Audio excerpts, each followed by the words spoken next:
Body language এবং কার্যক্রম আমাদের কাছে মনে হচ্ছে না যে হচ্ছে তারা জুলাইয়ের সেই যে যে কথাগুলো তারা দিয়েছে সেগুলো তারা রাখবে।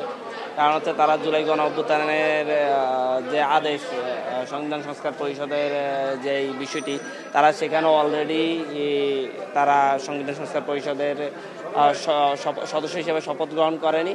তারা অলরেডি আইন লঙ্ঘন করেছে। কারণ হচ্ছে আইনগত ভিত্তি হচ্ছে যতক্ষণ পর্যন্ত অধ্যাদেশ আছে, আদেশ আছে, সে আদেশকে অবশ্যই মান্য করতে হবে। এটাই আইন, এটাই আইন, যতক্ষণ পর্যন্ত না এটা অবৈধ ঘোষণা হবে। সুতরাং অন্তর্বর্তীকালীন সরকারের সময় 165-র উপরে অধ্যাদেশ জারি করা হয়েছে, সবগুলা অধ্যাদেশ তারা মেনে নিয়েছে, সেগুলা নিয়ে কোনো সমস্যা নেই। সমস্যাটা হচ্ছে জুলাই সনদ বাস্তবায়ন আদেশ এটা নিয়ে, এবং হচ্ছে এটা বাস্তবায়নের ক্ষেত্রে 30 দিনের ভিতর তাদের শপথ তারা শপথ গ্রহণ করে প্রথম দিন যেদিন সংসদ সদস্য হিসেবে শপথ গ্রহণ নেবে সেদিনই তাদের শপথ নেয়। আইনগত বিষয় ছিল হচ্ছে শপথ নেয়, যে আদেশের ভিত্তিতে আমাদের নির্বাচনটা হয়েছে, তারা সেদিন শপথ নেয় নাই, একদিকে আইন লঙ্ঘন করছে। আবার একই সাথে রাষ্ট্রপতি চুক্তি আইন লঙ্ঘন করছে। সে তার দেয়া আদেশ হচ্ছে সংসদের নির্বাচনের 30 দিনের মধ্যে, 30 কার্য দিবসের মধ্যে সে সংবিধান সংস্কার পরিষদের সভা আহ্বান করবে।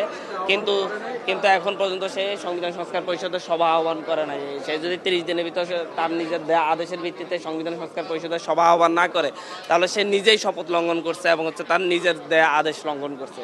তো এই একটা রাষ্ট্রীয় একটা সংকটে, একটা সাংবিধানিক সংকটে দেশ পড়তে যাচ্ছে। আপনার এলাকায়, নির্বাচনী এলাকায় আমরা দেখতে পাচ্ছি যে অল্প কিছুদিনের মধ্যেই ভোটারদের উপরে ব্যাপক আক্রমণ হচ্ছে, সহিংসতা হচ্ছে, বিষয়টা কি?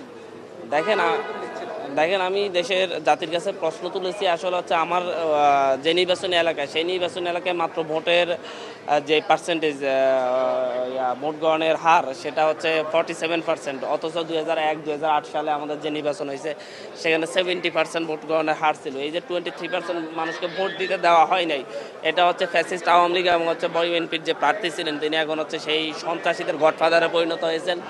আগে মোহাম্মদ আলী যেই সন্ত্রাসীদেরকে লালন পালন করতো তাদের গডফাদারে তিনি পরিণত হয়েছেন। তাদের সবাইকে আশ্রয় প্রশ্রয় দিচ্ছেন এবং তারাই মানুষকে ভোট কেন্দ্রে যেতে বাধা দিয়েছে, ভোট কেন্দ্রে হামলা করেছে, ভোট কেন্দ্র দখল করেছে।